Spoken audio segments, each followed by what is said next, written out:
Assalamualaikum warahmatullahi wabarakatuh. Innal hamdalillah nahmaduhu wa nasta'inuhu wa nastaghfiruh wa na'udzu billahi min shururi anfusina wa min sayyiati a'malina. Man yahdihillahu fala mudilla lahu wa man yudlil fala hadiya lahu. وأشهد أن لا إله إلا الله وحده لا شريك له وأشهد أن محمدا عبده ورسوله لا نبي بعده.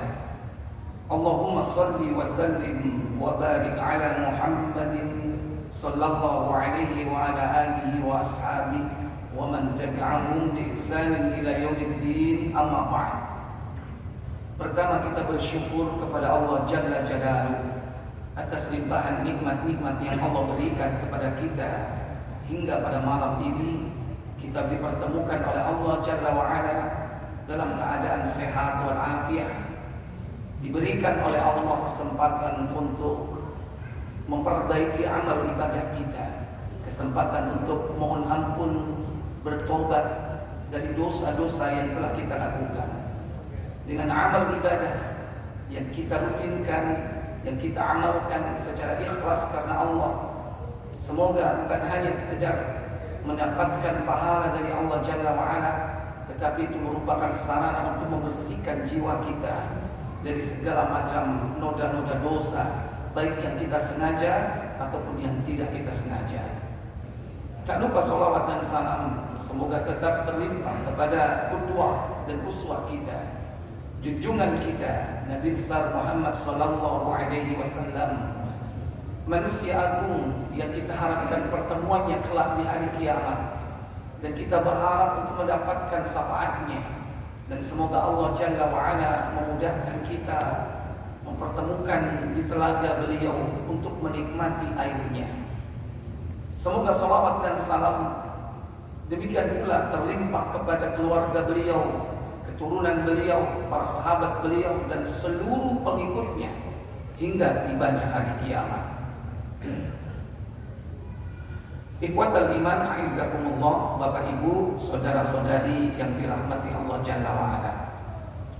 Tidak ada yang kita harapkan dalam kehidupan dunia ini melainkan kesudahan yang baik, akhir yang baik. Itulah yang kita cita-citakan, di mana kita keluar dari alam dunia ini membawa keimanan. Sebagai seorang muslim, maka selalu dikumandangkan oleh para khatib, para muballigh, para dai di mimbar-mimbar. Setiap hari Jumat minimal selalu kita dengar kalimat wala tamutunna illa wa antum muslimun. Jangan kalian mati kecuali dalam keadaan berislam, dalam keadaan sebagai seorang yang berserah diri kepada Allah Jalla wa'ala, memeluk agama ad-dinul haq, agama yang benar, ad-dinul khalis, agama yang murni, bebas dari syirik, ad-dinul qayyimah, agama yang lurus, yang tidak bengkok, agama yang didakwakan oleh seluruh para nabi, yaitu yang mengajak seluruh umat manusia untuk menyembah hanya kepada Allah Jalla wa'ala. Itulah agama tauhid, agama yang diridhai oleh Allah Jalla wa'ala. Inna ad-dina 'indallahi al-Islam, surah Al-Imran ayat yang ke-19. Sesungguhnya agama yang diridhai oleh Allah adalah Islam. Maka kita berharap semoga Allah memudahkan kita, bukan hanya sekedar mengimani di dalam hati kita, tetapi juga mampu mengucapkan dengan lisan kita di akhir hidup kita kelak, yakni berbekal ucapan la ilaha illallah. Tidak ada ilah, tidak ada sesembahan yang hak, la ma'buda bihaqqin, tidak ada yang diibadahi dengan benar illallah, kecuali hanya Allah. Maka kematian yang terbaik adalah kematian yang disebut dengan husnul khatimah, yaitu akhir penutup yang baik. Dan kita berlindung kepada Allah. Lawan dari kematian husnul khotimah yaitu kematian yang su'ul khotimah, kematian yang buruk di akhirnya. Karena kehidupan dunia ini diakhiri dengan terpisahnya roh dari jasad kita. Ketika roh keluar dari jasad, maka saat itulah berhenti segala aktivitas dalam rangka untuk meraih pahala, untuk mendapatkan yakni bekal menghadap kepada Allah Jalla wa'ala, sudah putus. Sudah tidak bisa kita beramal lagi kecuali amalan-amalan yang memang disabdakan oleh Nabi, disampaikan oleh beliau bahwa tetap mendapatkan pahala yang terus mengalir. Dan itu tidak banyak. Tapi manusia sudah tidak bisa lagi untuk bertobat kepada Allah Tabaraka wa Ta'ala. Sementara bisa jadi kita masih bergelimang dengan kesalahan dan dosa. Sehingga Nabi sallallahu alaihi wasallam memperingatkan kita, "Innallaha yuqbalu taubatal 'abdi ma lam yughargir." Sesungguhnya Allah itu senantiasa mengampuni dosa hambanya ma lam yughargir, selama ruh nyawa belum sampai di kerongkongan. Tapi kalau sudah sampai di kerongkongan, maka tertutup pintu tobat. Padahal tidak ada yang paling utama bagi seorang yang berdosa ketika Allah Jalla wa'ala memberikan kesempatan hidup di dunia ini, melainkan kesempatan untuk bertobat sebelum kematian kita. Karena dengan tobat ini, dosa-dosa yang menghalangi kita untuk meraih husnul khotimah itu akan dibersihkan oleh Allah Jalla wa'ala, sehingga perjalanan kita menjadi lancar. Kenapa kita susah meraih husnul khotimah? Mungkin karena jiwa kita ini kotor dengan dosa-dosa, dengan berbagai macam kedurhakaan, kemaksiatan kepada Allah Tabaraka wa Ta'ala, sehingga fitrah yang memang kita bawa sejak lahir dan kita diperintah untuk memelihara fitrah itu tertutupi. Maka tidaklah orang yang berbuat dosa melainkan pada hatinya akan ditulis nuktatun sauda, yakni satu titik hitam yang kalau itu dibiarkan, tidak kita bersihkan dengan tobat kepada Allah Jalla wa'ala, dia akan menjadi ran, penutup hati. Kalla bal rana ala qulubihim ma kanu yaksibun. Bahkan ran itu menutup hatinya karena apa yang telah mereka perbuat. Maka kadang kita berdoa kepada Allah Jalla wa'ala, diberikan kemudahan untuk bertobat kepada-Nya sebelum kematian kita. Kadang kita pernah diajarkan doa, di antaranya Allahumma inna nas'aluka salamatan fid din wa afiyatan fil jasad wa ziyadatan fil ilmi wa barakatan fil rizq wa taubatan qabla al-maut. Tobat sebelum kematian. Ini merupakan nikmat karunia. Kita berharap supaya Allah Jalla wa'ala memudahkan kita. Karena dosa-dosa itu sebagai penghalang untuk meraih akhir yang baik. Maka kita berharap kepada Allah Jalla wa'ala dimudahkan untuk tetap teguh pendirian di dalam keimanan kita, di dalam amal soleh kita, sehingga kalau kita dimudahkan mampu mengucapkan kalimat tauhid di akhir hidup kita. Karena tidak ada jaminan berapapun kalimat tauhid yang kita ucapkan setiap saat, kalau kita tidak melaksanakan konsekuensi dari kalimat itu dengan cara mentauhidkan Allah di dalam beribadah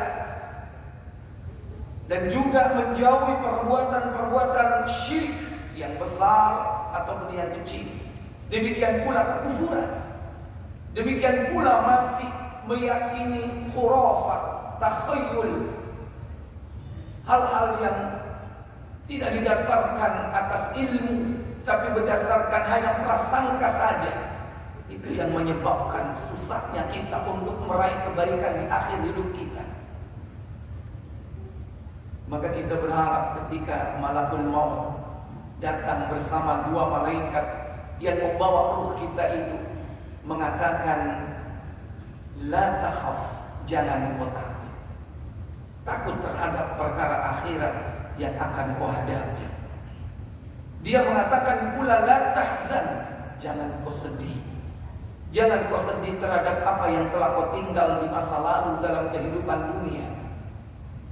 Bahkan yang ketiga, kita berharap malaikat itu akan turun dan mengatakan, absyiru bil jannah, beri kabar gembira dia dengan surga allati kuntum tu'adun, yang telah Allah janjikan kepada mereka. Hal ini diterangkan oleh Allah Jalla wa'ala, dijelaskan oleh para mufassir di dalam surah Fussilat 41 pada ayat 30. Allah Jalla Jalaluhu berfirman, innal ladzina qalu rabbuna Allah thumma istaqamu tatanazzalu alaihimul malaikatu alla takhafu wa la tahzanu wa abshiru bil jannati allati kuntum tu'adun. Kata Allah Jalla wa'ala, innal ladzina qalu, sesungguhnya orang-orang yang mengatakan, Rabbuna Allah, Rabb kami adalah Allah. Tsumma istaqamu, kemudian dia teguh pendirian. Teguh pendirian ini merupakan hasil dari keimanannya yang benar dan membersihkan dari berbagai macam kesyirikan dan kekufuran. Apa makna kalimat Rabbuna Allah? Orang yang mengatakan Rabb kami adalah Allah, kemudian dia teguh pendirian.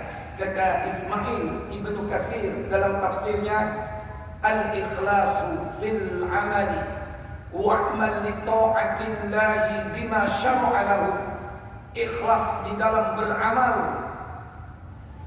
maksudnya amalnya itu murni, meniadakan kesyirikan dan riya, dan beramal karena taat kepada Allah, dan amalnya itu dikerjakan sesuai dengan syariat yang telah Allah berikan kepada mereka. Jadi jauh dari syirik dan jauh dari bid'ah.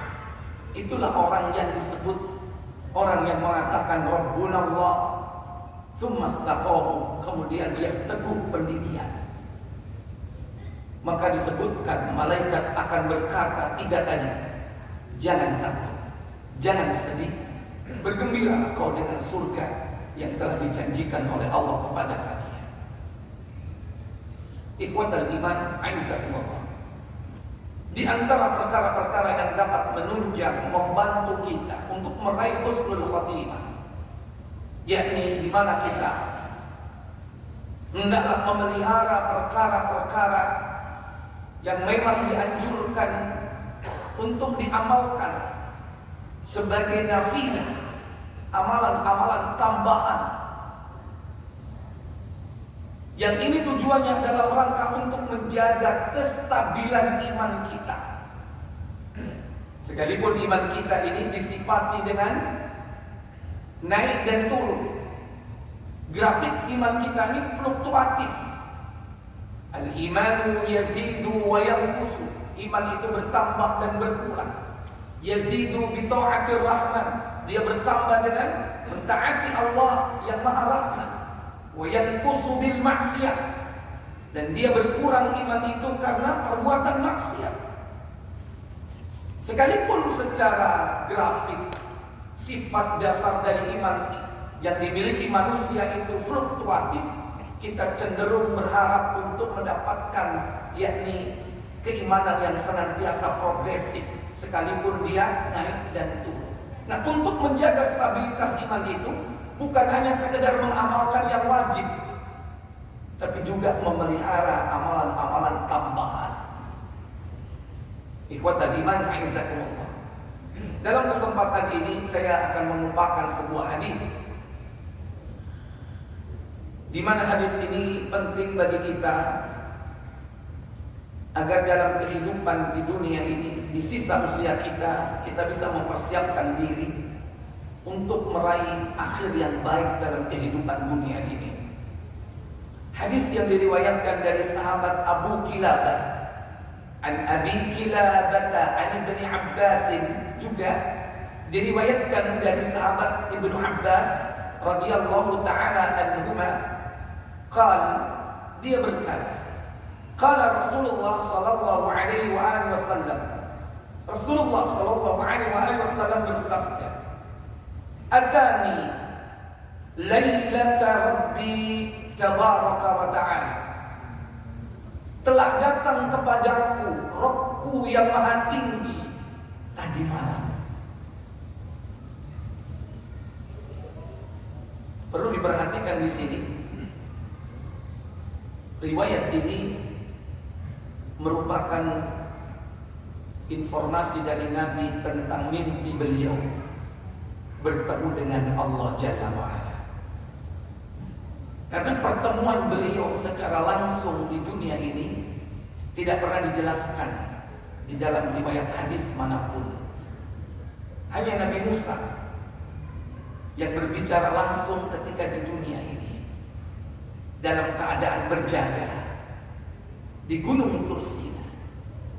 Akan tetapi Nabi Shallallahu Alaihi Wasallam beliau pernah berdialog dengan Allah, datang dalam mimpi beliau. Bahkan beliau merasakan nuansa yang begitu indah ketika bertemu dengan beliau. Terlebih ketika Allah menyentuh dada beliau sehingga terasa dingin di antara kedua pundaknya. Sehingga saat itulah beliau mengetahui apa yang ada di bumi ini dan apa yang ada di langit. Pada awalnya Allah Tabaraka wa Ta'ala bertanya, yakni kepada Nabi kita Muhammad, tentang apa yang diperselisihkan oleh para malaikat al-muqarrabin, malaikat yang dekat dengan Allah. Maka Nabi tidak bisa menjawab. Maka setelah Allah mendatanginya dan menyentuh tempat di antara kedua pundaknya, maka disitulah Nabi kemudian bisa menjawab pertanyaan tersebut.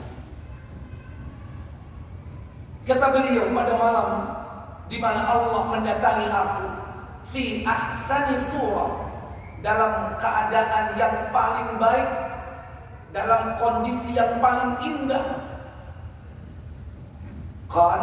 Di situ dikatakan oleh Ibnu Abbas, ahsabu fil manam. Aku rasa yang dimaksud oleh Nabi itu yaitu ketika beliau dalam kondisi tidur atau datang dalam mimpinya.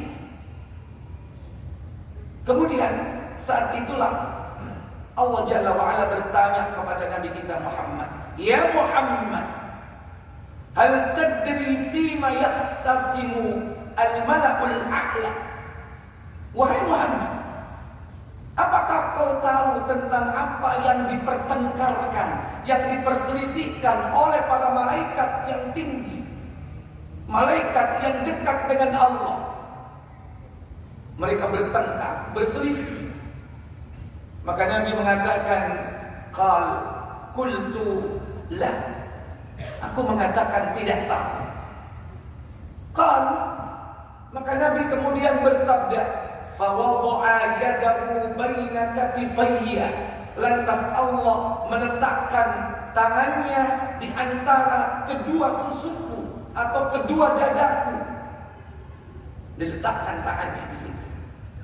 Ini terjadi ketika dalam kondisi mimpi.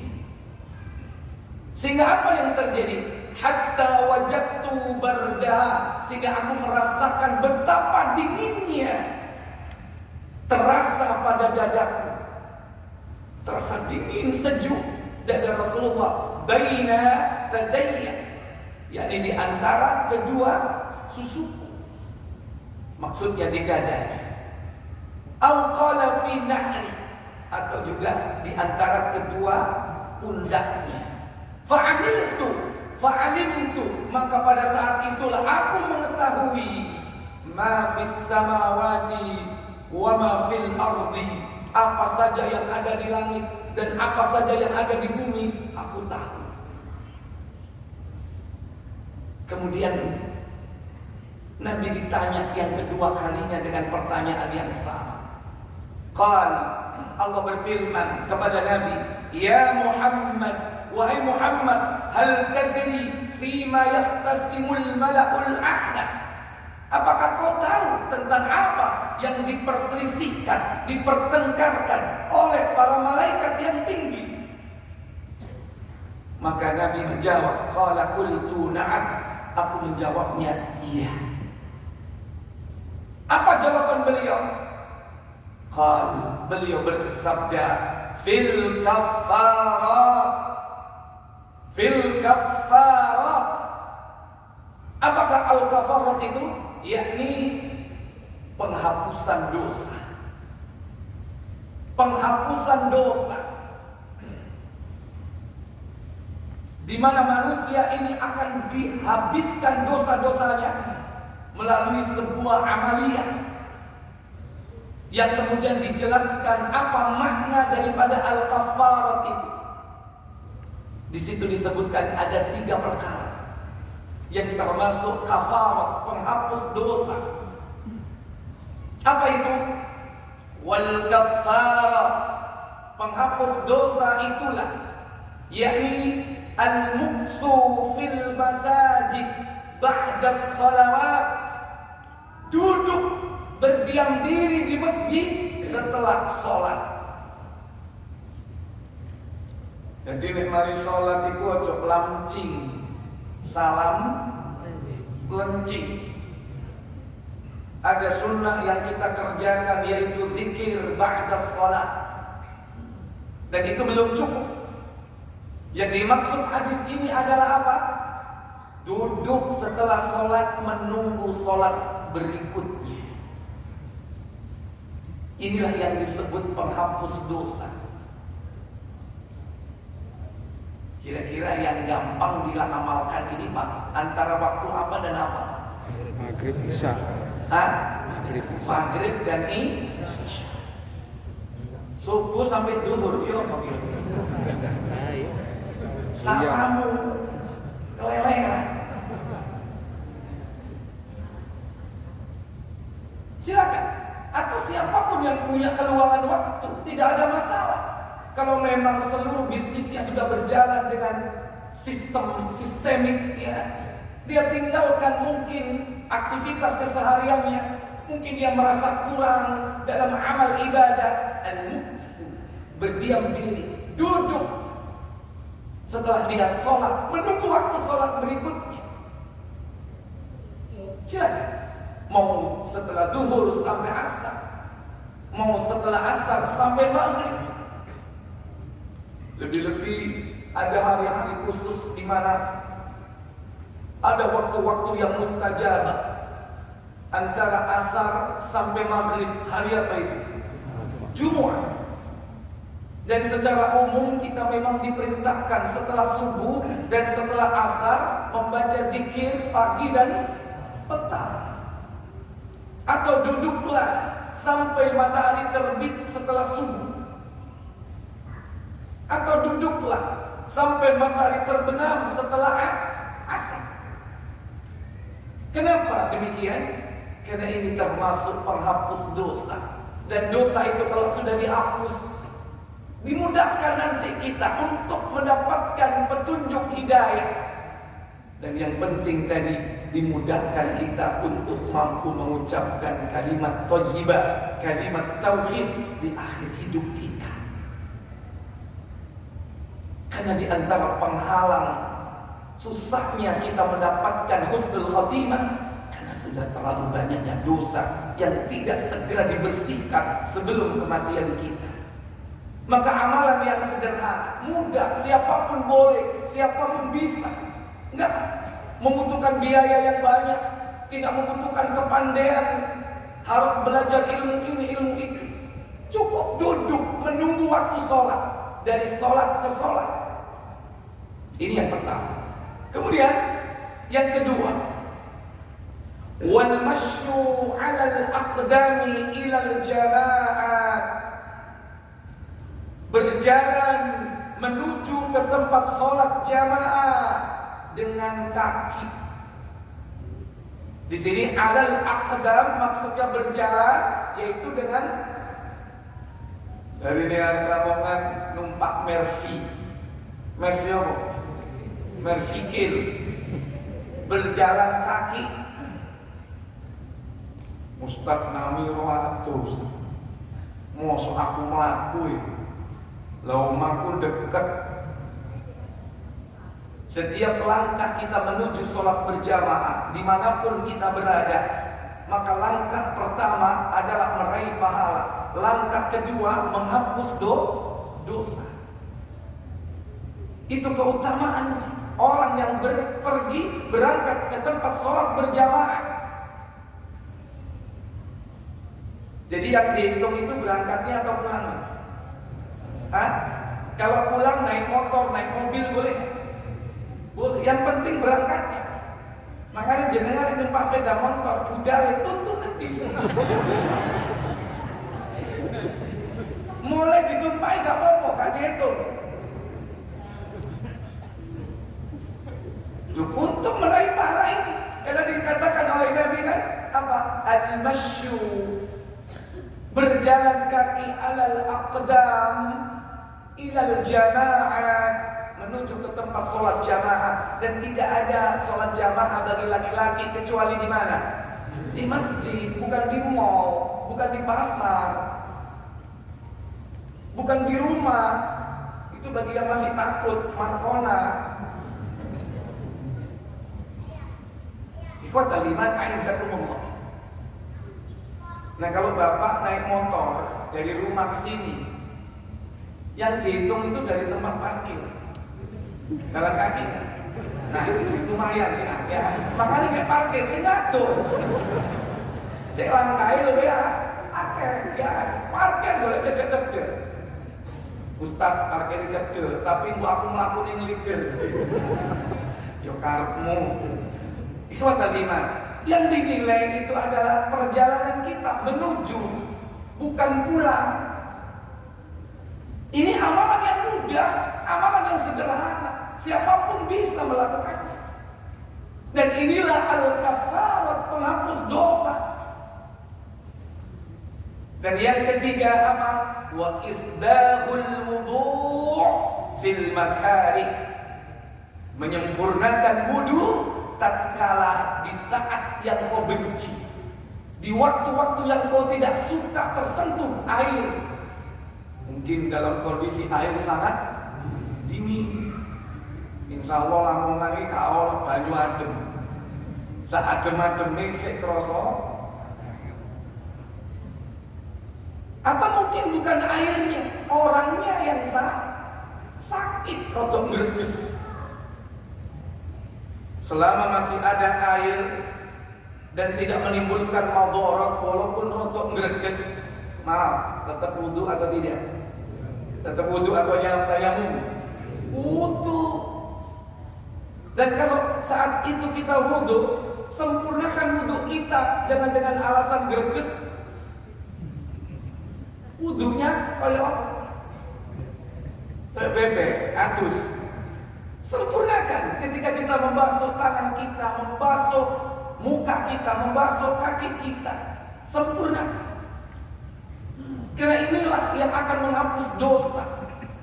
Sehingga dosa-dosa secara spesifik yang ada pada anggota wudhu kita akan digugurkan. Ketika membasuh muka, maka gugurlah dosa yang ada di muka kita, terutama mata yang sering melihat yang diharamkan oleh Allah Jalla wa'ala. Dosa-dosa kecil itu secara otomatis akan dihapus dengan amal ibadah. Di antaranya wudhu, walaupun tanpa kita taubat. Wudhu penghapus dosa, sholat penghapus dosa, puasa, sedekah. As-sadaqatu tudfi'ul khati'at. Sedekah itu menghapus kesalahan, kama tudfi'ul ma'un nara, sebagaimana api dipadamkan oleh air. Jadi ada amalan-amalan yang secara otomatis menghapus dosa, termasuk di dalamnya di sini yakni wudu. Maka sempurnakan wudu tatkala kondisi tidak menyenangkan hati. Bahkan bukan hanya dingin Bapak Ibu, kadang airnya panas. Lawang tandone tenis, ya metune panas ya, panas. Alhamdulillah kita di Indonesia paling panas sepanjang pipanya itu. Begitu selesai dingin lagi nggak? Dingin. Coba kalau kita di Saudi ada musim apa? Panas. Jenengan umroh musim panas, kadek hotelnya duduk hotel bintang, buopo. Selain bintang melati, buopo.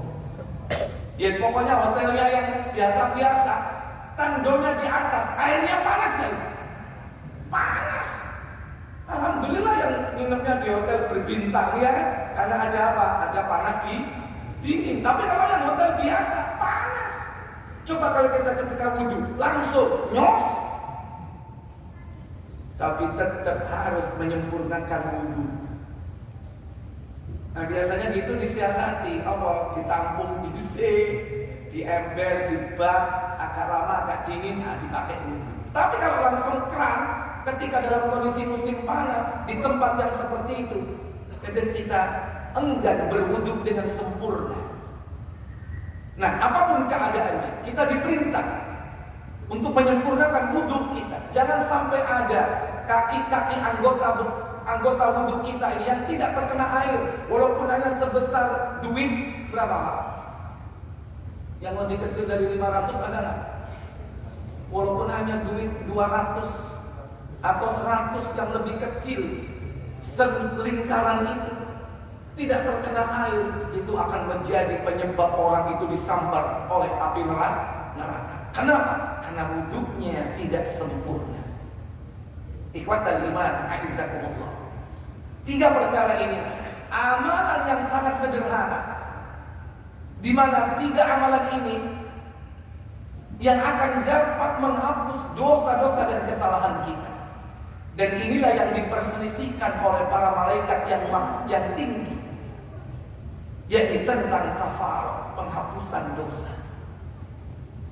Kemudian, wa man fa'ala dzalik, maka barang siapa yang mengerjakan hal itu, kata Nabi sallallahu alaihi wasallam, 3 perkara tadi.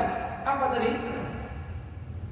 Duduk berdiam diri setelah sholat, menunggu sholat berikutnya, berjalan menuju ke tempat sholat jamaah, menyempurnakan wudhu. Jika 3 perkara ini diamalkan dengan baik, kata Nabi sallallahu alaihi wasallam, asha bi khairin famata bi khairin, maka dia akan hidup dengan baik, mati dengan baik. Hidup dengan baik, hidupnya diberikan oleh Allah keberkahan. Walaupun tidak banyak harta, tapi Allah memberikan keberkahan di dalam harta itu. Walaupun hidupnya tidak bergelimang dengan kemewahan, penuh dengan kesederhanaan, Allah jadikan kekayaan di dalam hatinya. Dan itulah hakikat kekayaan. Kata Nabi, laisal ghina, bukanlah kekayaan itu adalah an kathratil arad, dengan banyaknya harta benda. Walakin ghina, kata Nabi, akan tetapi kekayaan itu adalah ghinan nafsi, yaitu kekayaan hati, kekayaan jiwa. Maka kalau ada orang yang kaya harta ditambah dengan kaya jiwa, harta itu ada di tangannya tapi tidak di hatinya, karena hatinya sudah terisi dengan kekayaan, yakni apa? Ilmu dan amal saleh. Dan itulah sumber kebahagiaan ketika Allah memberikan, yakni kekayaan hati. Orang yang kaya hatinya, walaupun dia kaya hartanya, maka hidupnya dia akan tetap mengutamakan kehidupan akhiratnya. Dunia hanya sebatas sarana saja.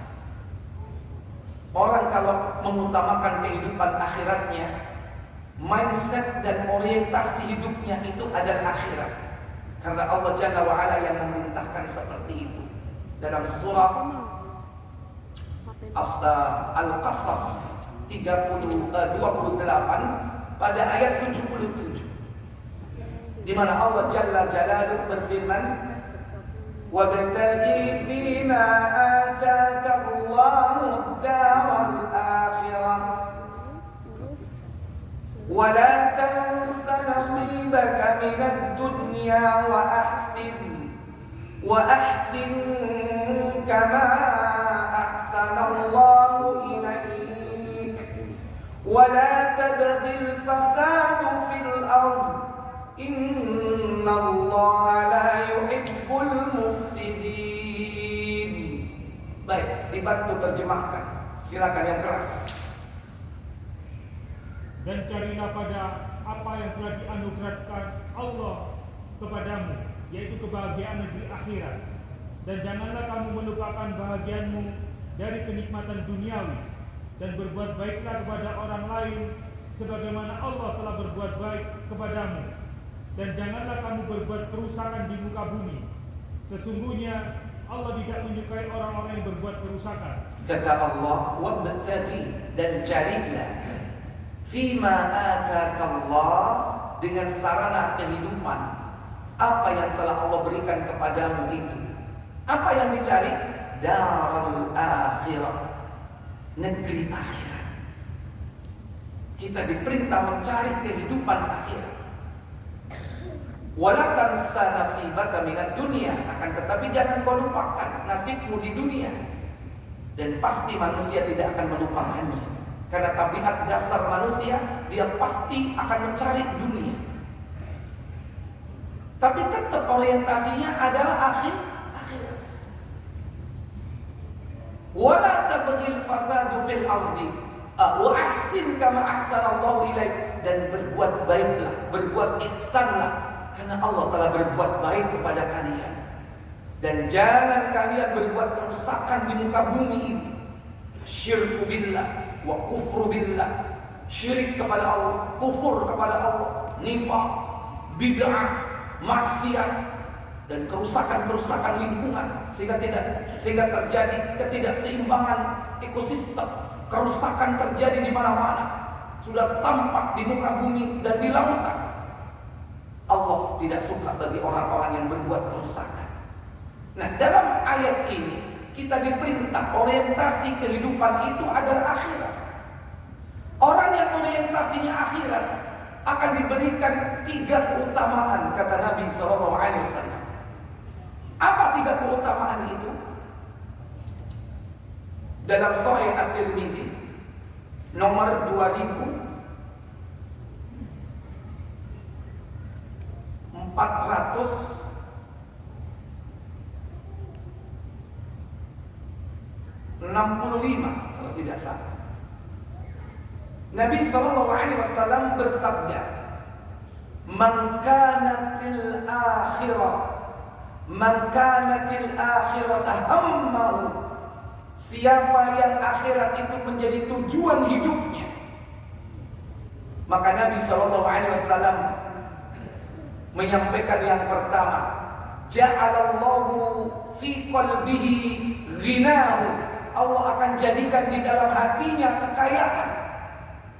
Allah akan jadikan kekayaan di dalam hatinya. Yang pertama. Yang kedua, wa jama'a lahu samlahu. Allah akan kumpulkan urusan-urusan dunianya. Segala urusan-urusan tetek bengek dunia itu diselesaikan oleh Allah, dimudahkan oleh Allah. Entah bagaimana caranya Allah memudahkan urusannya. Ngurus ini dimudahkan, ngurus itu dimudahkan. Anak sakit dimudahkan oleh Allah. Datang orang yang membantu pengobatan. Walaupun dia hidup tidak berkecukupan, tapi urusan dunianya dimudahkan oleh Allah. Itu nomor 2. Wa jama'a lahu samlahu. Allah kumpulkan urusan-urusan dunianya. Dan yang ketiga, apa kata Nabi kalau orang orientasinya akhirat? Wa atathu dunya. Dunia akan datang kepadanya. Wa huwa raghimah.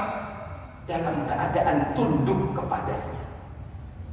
Apa maksudnya dunia datang kepadanya? Dunia akan datang kepadanya walaupun dia tidak mencarinya. Allah mudahkan dia memperoleh dunia. Dan apa yang diperoleh dengan mudah itu dia bisa kuasai. Bukan dia yang dikuasai oleh dunia.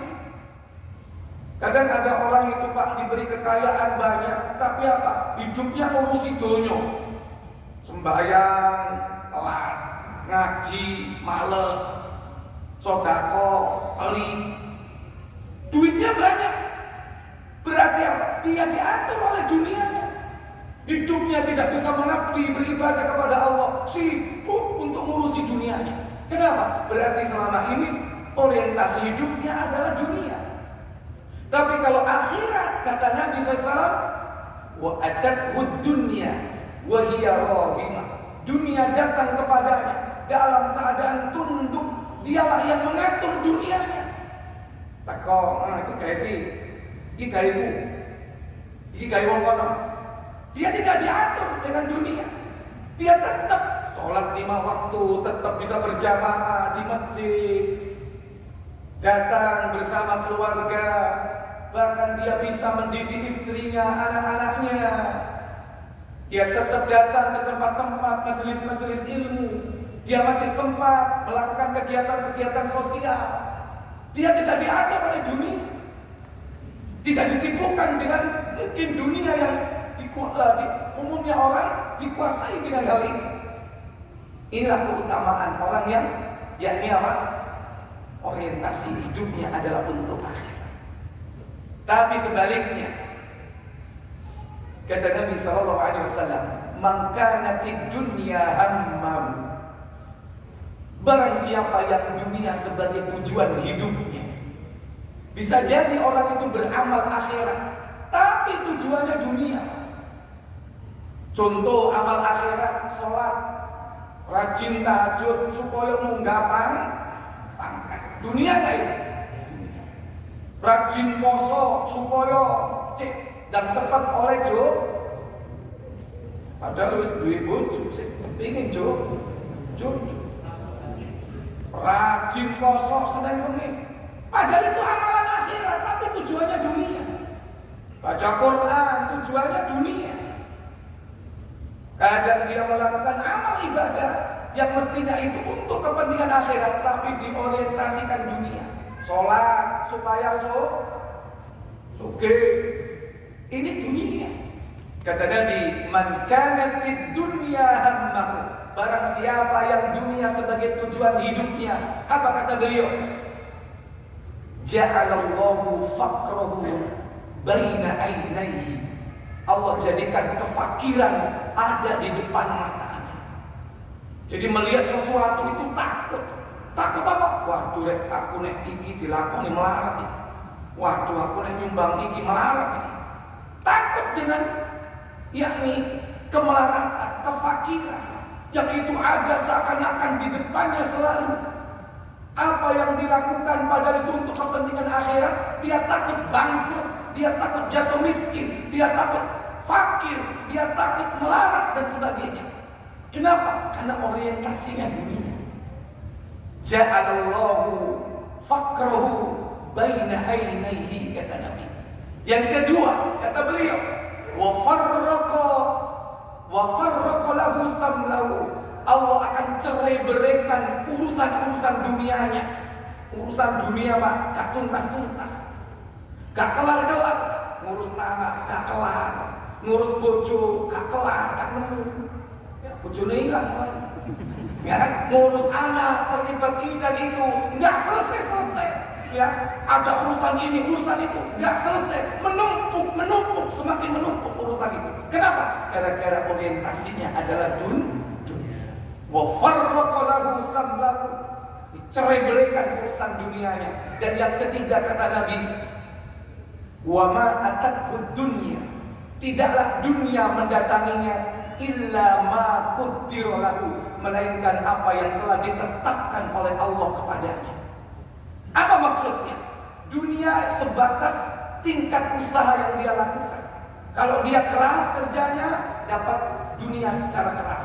Kalau dia lembek kerjanya, dia dapat dunia yang lembek. Proporsional, sesuai dengan apa yang dia kerjakan, tidak lebih dari itu. Beda dengan yang pertama tadi, diberikan keberkahan dalam hidupnya, baik jumlahnya ataupun bahkan kualitas dari harta itu diberikan oleh Allah keberkahan. Ikhwatal iman aizakumullah. Maka 3 amalan yang kita pelajari pada malam ini, jika itu dilakukan, kata Nabi, wa man fa'ala dzalika, siapa yang mengerjakan hal itu, asya bi khairin, dia akan hidup baik. Hidup baik itu pengertiannya mendalam, luas. Seperti apa yang kita terangkan tadi. Maka orientasikan semua itu adalah untuk mendapatkan pahala akhirat. Sehingga orang yang berorientasi akhirat, Bapak Ibu saudara sekalian, dia akan mudah duduk berdiam di masjid. Dia akan mudah datang ke masjid sholat berjamaah. Dia akan dimudahkan pula oleh Allah menyempurnakan amal ibadah-ibadah mereka. Bahkan amal yang paling sederhana yaitu taharah, di antaranya adalah wudu. Asya bi khairin. Dan yang kedua, wa mata bi khairin. Dia akan mati dalam keadaan baik. Apa mati dalam keadaan baik, Bapak Ibu? Mati dalam keadaan husnul khotimah. Sungguh mudah amalan ini. Lantas Nabi menganjurkan, wa kana min khati'atihi kayaumi waladathu ummu. Ini kelanjutannya.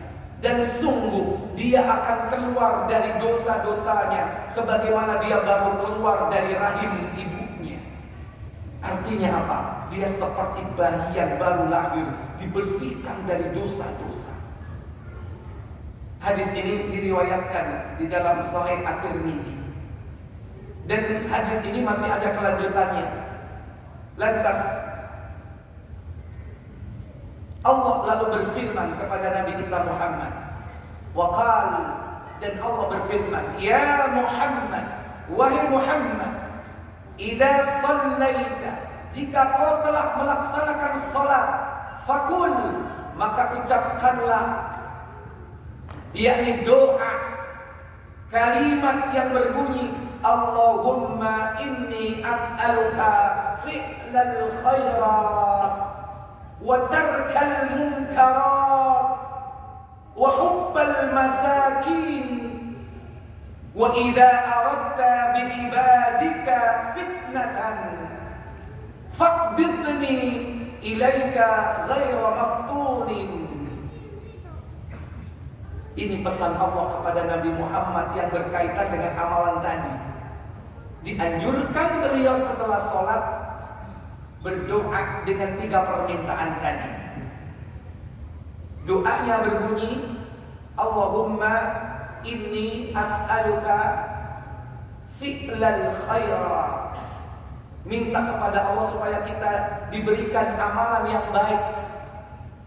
Wa tarkal munkarat, meninggalkan yang mungkar. Wa hubbal masakin, cinta kepada orang miskin. Ternyata Bapak Ibu, kita ini diperintah oleh Allah untuk mencintai siapa? Mencintai orang miskin. Sampai kita berdoa seperti ini. Kita diperintah bukan untuk mencintai orang kaya, disuruh mencintai orang miskin. Sudah hafal doanya? Halo. Allahumma, ayo bersama. Allahumma Inni as'aluka fi'lal khairat wa tarkal munkarat wa hubbal masakin wa idza aradta bi'ibadika fitnatan faqbidni ilaika ghaira maftunin. ghairu maftunin. Ini diperintah oleh Allah dibaca setelah sholat. Satu rangkaian dengan amalan yang tadi dikerjakan. Dan inilah al-kafarah. Coba saya ulangi lagi. Semoga kita pulang bisa mengamalkan doa ini. Allahumma inni as'aluka fi'lal khairat wa tarkal munkarat wa hubbal masakin wa idza aradta bi'ibadika fitnatan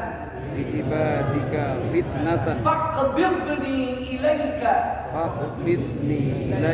ghayra maftunin. Nah, ucapan yang terakhir ini sangat cocok dengan keadaan sekarang. Tatkala di zaman fitnah seperti sekarang ini, banyak orang mati karena penyakit ini dan penyakit itu, karena sebab ini dan sebab itu. Makna dari fitnah itu adalah ujian yang berat, baik berupa sakit, penyakit, musibah, bencana, dan yang lain-lain. Maka ucapan kita ini, wahai Allah, jika Kau menghendaki kematian kepadaku, ya, faqbidni ilaika, maka jemputlah aku kepadamu, ghairu maftunin, tanpa siksa.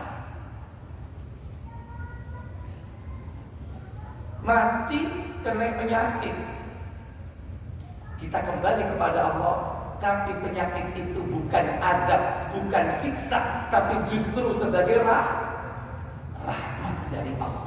Karena musibah itu bagi seorang mukmin bisa peringatan dari Allah supaya kembali kepadanya. Dan yang kedua, bisa merupakan rahmat dari Allah.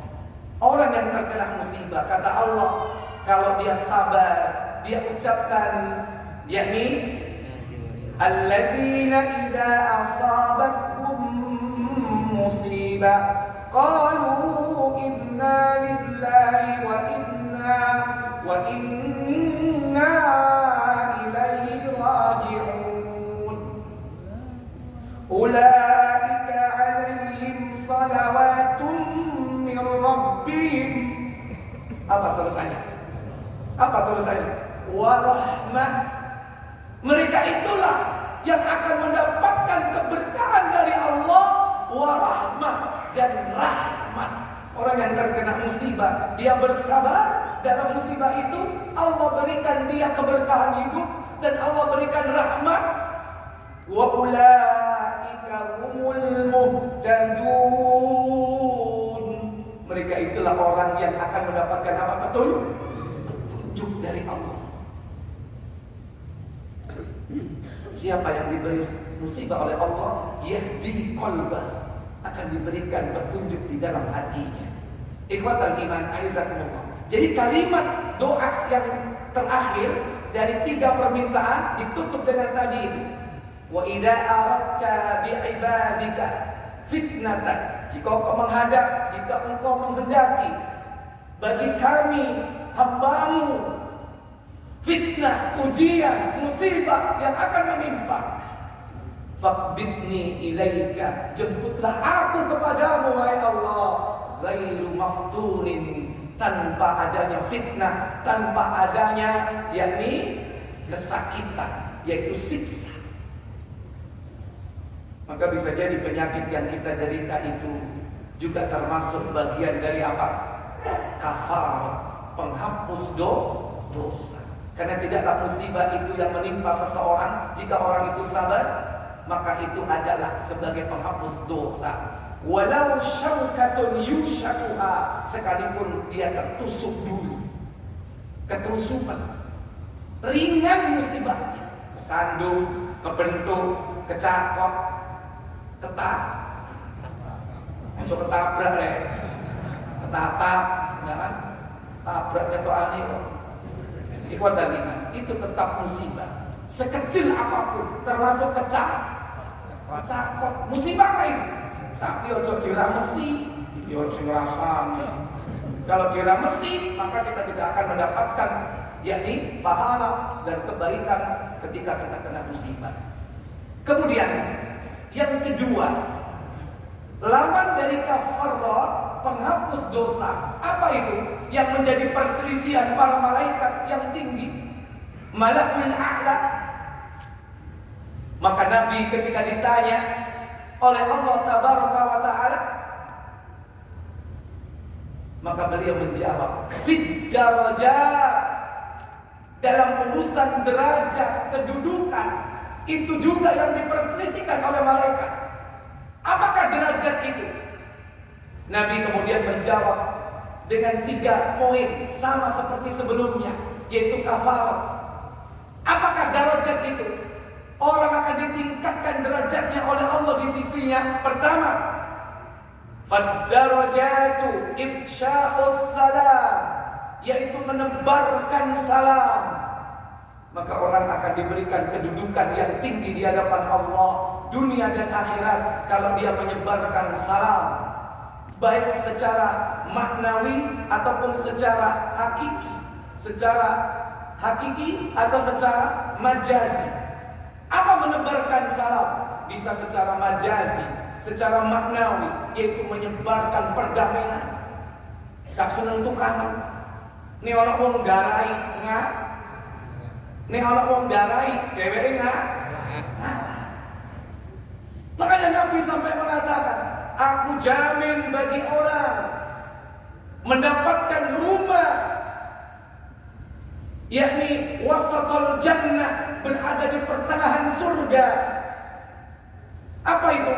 Jika dia meninggalkan perdebatan, walaupun dia benar. Meskipun benar, Pak, kalau ada perdebatan, tinggalkan saja. Makanya Ahlus Sunnah wal Jamaah nggak senang berdebat, meskipun dia pada posisi benar. Yang penting hujah disampaikan. Kon bantah atau nggak bantah, sing penting hujah disampaikan. Jangan kita bantah lagi, capek energi. Nabi sampai menjamin, aku jamin bagi seorang mukmin rumah di surga, bahkan di pertengahan surga, bagi mereka yang meninggalkan perdebatan, walau muhiqqan, sekalipun dia benar. Artinya dia menebarkan ketenangan, kedamaian dalam kehidupan ini. Kak seneng tukaran, kak seneng tawur, tarung, waktu aja. Ikhwatal iman, aizakum. Kadang-kadang ini harus mayain suruhan, nang jalan ini ireng-ireng wae. Gini apa betul? Sampai yang termasuk anggota. Kok ini? Ya, jangan. Kita ini muslim, silakan kita belajar bela diri. Tapi untuk apa? Untuk kejayaan agama Allah, untuk membela agama, bukan untuk bangga-banggaan, bukan untuk gonggongan. Tebarkan perdamaian, jangan membuat keresahan, apapun bentuknya. Tahun baru, mereka ngono, apa itu? Kenal potip, wrong. Itu menimbulkan keresahan dalam kehidupan ini. Ifsa'us salam, tebarkanlah perdamaian, keselamatan, dan bisa maknanya hakiki. Apa? Memang dia orang yang suka menebarkan salam. Ketemu orang, assalamualaikum. Ustaz, nek tiba ini durung duduk wong Islam ya. Ya kita insya Allah di negeri kita mayoritas muslim ya. Kalau melihat kelambine kuku, mumu jenggot, insya Allah masih karo KTP ini. Ketemu salam kan? Kita ini kadang pak salam sama yang kenal aja. Mungkin apa betul? Nek gak kenal paling ya mantu. Enggak. Padahal sama-sama muslim. Menebarkan salam itu berarti menebarkan doa. Assalamualaikum, salam sejahtera bagi anda semuanya. Ini merupakan tuntunan sunnah yang termasuk meninggikan derajat seorang muslim. Padahal kita yakin bahwa mayoritas di negeri ini wong lamongan akeh muslimin.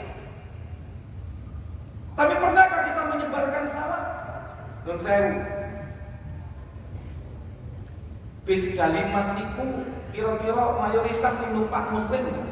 Muslim. Kali masih ono. Saja kan? Kasih. Sampean umpami numpak nggih pas munggah.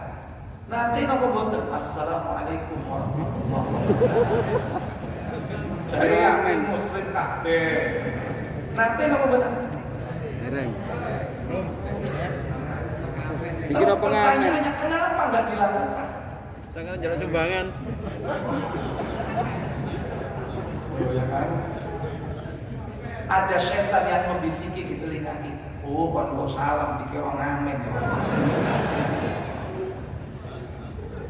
Nek gak ngamen kon dikira jaluk sumbangan ya. Ada itu di daerah lain, itu salam pakai mukadimah juga.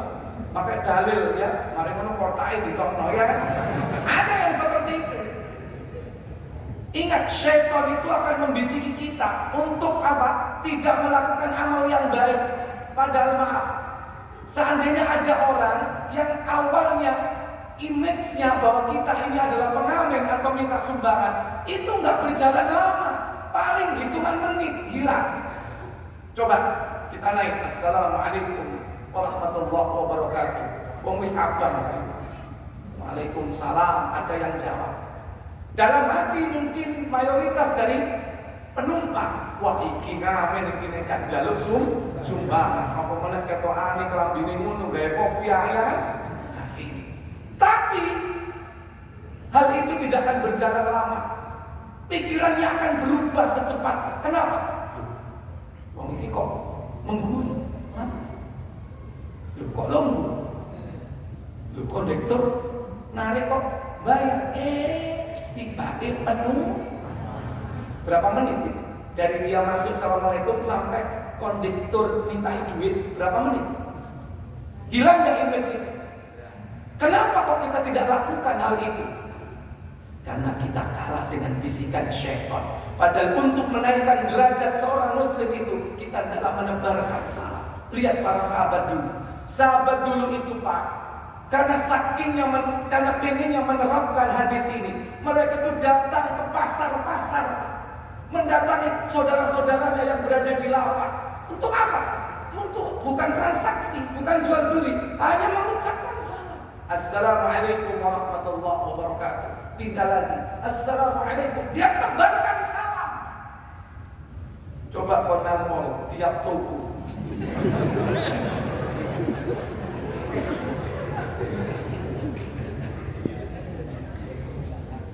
Langsung disumprit. Tapi kenapa tidak? Para sahabat itu ketika dalam perjalanan perang, mereka terpisah dengan sebuah pohon. Ya, begitu dia ketemu lagi, assalamualaikum warahmatullahi. Terpisah lagi dengan bangunan, terpisah lagi dengan pohon atau sesuatu karena dia melakukan perjalanan. Ketemu lagi, assalamualaikum. Seperti itu, Mas. Tidak ada orang yang paling berambisi untuk mendapatkan pahala sebanyak-banyaknya dan sebaik-baiknya. Mereka adalah para sahabat Nabi. Dan mereka memberi contoh kepada kita. Kadang kita itu Pak, punya teman sudah kenal, ya, satu kantor, masuk ke tempat pekerjaan itu kadang suka mengucapkan salam. Assalamualaikum. Dengaran Pak alim saya ya. Nggak usah direken seperti itu. Ini perintah Nabi. Yang kedua, wa it'amut ta'am. Yang akan menaikkan derajat seseorang itu adalah memberikan makan kepada siapa? Siapa saja yang membutuhkan. Bukan hanya orang miskin, bukan hanya orang fakir, bisa jadi dia orang yang mampu, tapi ketika itu dia butuh. Makanya alhamdulillah sekarang ini lagi marak ya kan, Jumat barokah. Saya tahu itu tradisi di Indonesia kelihatannya. Kalau tradisi di zaman Nabi itu Jumat itu bukan di masjid makannya. Para sahabat itu datang ke rumah seorang wanita yang selalu memasakkan bubur saudari, bubur yang dipotongi kayak semacam bawang atau tanaman apa gitu, dan itu dihidangkan. Dan disitulah dalil bahwa sahabat itu makan pakai apa? sendok. Kan ada sunnah makan pakai 3 jari kan. Di situ dalil makan pakai sendok. Kenapa? Bubur. Kok nempel telur jadi ya apa? Ya kan? Dan itu menunjukkan juga bahwa tidak ada garpu. Karena garpu itu bukan tradisi Islam. Adanya cuma apa? Sendok. Terus belajar table manner. Ya, jadi memberikan makan. Kalau tradisi sampai hari ini di Mekah Madinah itu memberikan makan itu Senin Kemis, yaitu buka puasa. Alhamdulillah, sekarang juga banyak. Tapi sekarang ada tradisi di negeri kita itu apa? Makan-makan setelah Jumatan. Bahkan itu dilakukan yakni di masjid atau di sekitar masjid. Ikhwatal iman. Seandainya itu bukan hari Jumat, kapanpun, dimanapun, kalau ada yang membutuhkan it'amut ta'am, memberikan makan itu merupakan yakni peningkatan derajat. Yang ketiga, wassalatu bil-laili wan nasu niyam. Dan sholat yang dilakukan di malam hari tatkala manusia sedang tidur pulas. Sholat apa itu? Sholat tahajud. Ternyata 3 ini derajatnya sama loh. Sholat tahajud, memberikan makan, menyebarkan salam. Ini setara semuanya. Jangan dianggap satu dengan yang lain memiliki perbedaan. Nabi menyebutkan 3 poin ini merupakan unsur-unsur yang sempurna yang harus dilengkapi. Supaya apa? Seseorang itu akan ditinggikan derajatnya oleh Allah di dunia maupun di akhir. Semoga Allah Jalla wa'ala memudahkan kita untuk mengamalkannya dalam kehidupan kita sehari-hari. Masih ingat Bapak Ibu? Apa tadi yang membuat malaikat bertengkar, berkelahi? Yaitu mengenai kafarat dan derajat.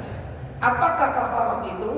Yaitu berdiam diri setelah sholat menunggu sholat berikutnya, berjalan menuju ke tempat sholat berjamaah, dan yang ketiga menyempurnakan wudu. Itulah kafarat. Yang kedua yang membuat malaikat berselisih antar mereka yaitu derajat. Apakah derajat itu? Yang pertama menyebarkan keselamatan, menyebarkan perdamaian, menyebarkan salam, memberikan makan, dan juga mengerjakan sholat di waktu manusia sedang tidur. Itulah qiyamul lail. Semoga Allah memudahkan kita untuk mengamalkan apa yang kita pelajari pada malam ini. Saya pikir cukup. Semoga bermanfaat untuk kita semua. Kita tutup dengan kafarat majelis. Subhanakallahumma wa bihamdik, asyhadu an la ilaha illa anta, astaghfiruka wa atubu ilaik. Wassalamualaikum warahmatullahi wabarakatuh. Disampaikan